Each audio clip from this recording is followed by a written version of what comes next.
ফাতেমা ফুপি কেমন আছেন? খুব ভালো।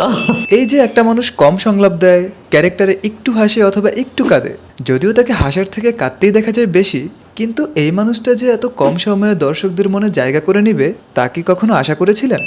আসলে আমি খুব বেশি আশা করিনি। আমার কাছে যেটা প্রথম দিকে মনে হচ্ছিল যে আমি এখানে তো তেমন কোনো কথা বলছি না বা অনেক বেশি ডায়লগ দিচ্ছি না, বা ওভার কোনো কিছু, আসলে খুব বেশি আমার ইনভলভমেন্টটা ছিল না এরকম আমি ভেবেছিলাম যে এরকম বোধহয় মানুষ খুব বেশি আমাকে নোটিস করবে না।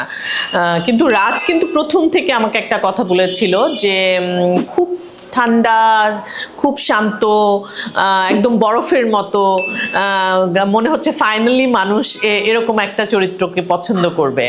তো ফাইনালি ওটাই ট্রু হলো যে এটা মানুষ খুব পছন্দ করছে। যে লাস্টলি একটা কমেন্ট আমাকে খুব মানে আমাকে টাচ করেছে, সেটা হচ্ছে একজন লিখেছে এরকম যে শান্ত দিঘির মতো, একদম মনে হচ্ছে শান্ত দিঘির একটা দিঘির জল,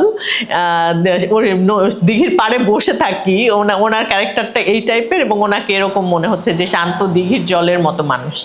তো এই কমেন্টটা আমার খুব ভালো লেগেছে এবং আমাকে অনেক টাচ করেছে, যে আমার মনে হয়েছে যে হ্যাঁ, এই ক্যারেক্টারটা আসলে সার্থক, কারণ আমরা এরকমই চেয়েছি যে এরকমই হোক একটা ক্যারেক্টার।